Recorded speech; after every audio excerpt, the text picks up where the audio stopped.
Mister justice عامر فاروق صاحب chief justice نے ہماری پٹیشن الاؤ کی تھی. اس پٹیشن کو ریمانڈ کیا تھا نیچے ایڈیشنل ڈسٹرکٹ جج صاحب ہمایوں دلاور صاحب سن رہے ہیں.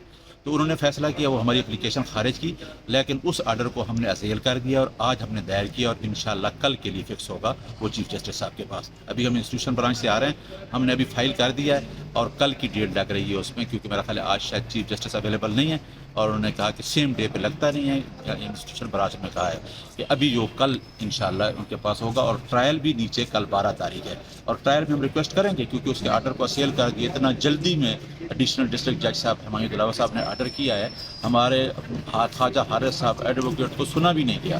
دیکھیں جو 10 پوائنٹ ریویژن میں آنریبل چیف جسٹس نے ڈٹرمن کیے تھے ان پہ حریز اینڈ وریز میں فیصلہ کیا ہے. حالانکہ وہ 10 پوائنٹس انہوں نے کہا کہ ان 10 پوائنٹس کے اوپر ٹرائل کورٹ ان کو ڈیسائیڈ کرے. تو کیا جلدی تھی ہمارے وکیل کو؟ اگر خواجہ حارث صاحب اویلیبل نہیں تھے, اس میں ایک ڈیٹ ہونے کی ٹائم دیا ہوا تھا, خواجہ حارث صاحب اس کو ایڈریس کرتے.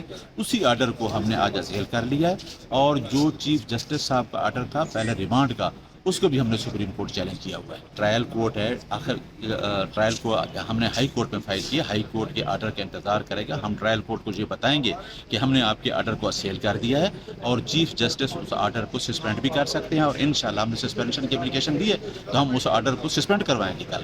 ٹرائل اس طرح تو نہیں ہوگا جس طریقے سے وہ مرضی سے, کیونکہ ایک مشن ہے اس کے پیچھے. جس طریقے الیکشن کمیشن کام کر رہا ہے, جس طریقے گورنمنٹ کام کر رہی ہے, ان کا صرف ایک ہی مشن ہے کہ پی ٹی آئی چیئرمین کو کسی طریقے سے ڈسکوالیفائی کرا کے 1- کا فارمولہ جو ہے ان کو الیکشن سے ایک سائڈ پہ کرایا جائے. یہ ہو نہیں سکتا, کیونکہ اس ٹائم آپ نے دیکھا ہے کہ پوری عوام, پورے پاکستان کی عوام جو ہے وہ پی ٹی آئی کے چیئرمین کے ویژن کے ساتھ کھڑی ہے. ان کو یہی ڈر ہے کہ اگر عمران خان الیکشن میں آتا ہے تو اگر فیئر الیکشن, یہ چیف کمشنر جو ہم توقع نہیں ہے, اگر وہ فیئر الیکشن ہوتے ہیں تو عمران خان سویپ کر جائے گا. 2/3 میجارٹی کیا, عمران خان ہی انشاءاللہ 2/3 سے زیادہ ووٹ لے کے میجارٹی میں آئے گا, وزیر اعظم بنے گا.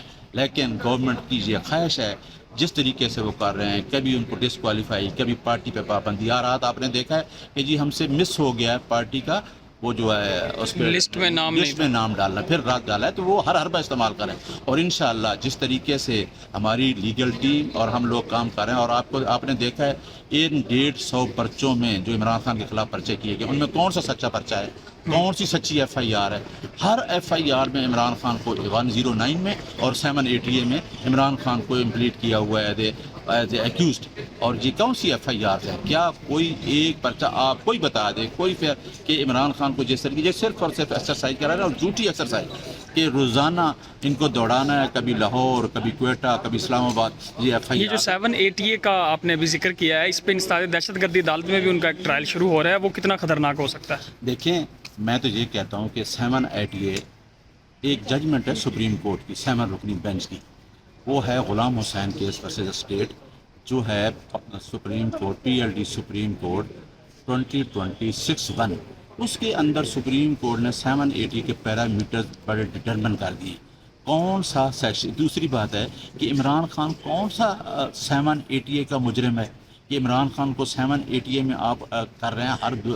ہر آدمی کو پتہ ہے, بچے کو پتہ ہے کہ 780 کہاں ایکٹ کرتا ہے, اور عمران خان کا کون سا ایسا ایکٹ ہے جو 780 میں آتا ہے؟ وہ تو ایک پولیٹیکل لیڈر ہے, ایک ویژن دیا ہے, 96 سے ایک جماعت چلا رہا ہے, آپ اس کے اوپر, اور فارمر پرائم منسٹر ہے, آپ اس کے اوپر 780 اٹریکٹ کر رہے ہیں. کوئی 780 کا اٹریکشن نہیں ہے, یہ ٹوٹلی جھوٹ ہے. آپ دیکھیں وہ رزاق کا کیس جو ہے, وہاں جا کے ایک کوئٹہ والے کیس میں جا کے عمران خان کو 109 میں رکھ دیا. تو وہ میرا خیال ہے پوری عوام کو ہی پتہ ہے, پوری عوام ہی انصاف, پوری عوام جج ہے, وہ دیکھ سکتی ہے کہ عمران خان کے خلاف کس طریقے سے ہتھ کنڈے استعمال, کس طرح جھوٹے مقدمے اور کس طرح کیسی چیزیں چلائی جا رہی. اور انشاءاللہ یہ توشہ خانہ جو ہے, اس میں بھی ہمارے پاس ساری چیزیں ہیں کہ وہ کس طریقے سے اکارڈنگ ٹو لا ساری چیزیں ہوئیں, اور توشہ خانہ ہی خارج ہوگا. اور جتنے, اور دوسرا وہ دیکھیں قادر یونیورسٹی والا, اس میں وہ ٹرسٹی ہیں, اور سپریم کورٹ کے اکاؤنٹ میں پیسہ پڑا ہے, کہتے ہیں جی, اور پراپرٹی ٹائکون کا نام نہیں لیتے اور کہتے ہیں جی عمران خان مجرم ہے.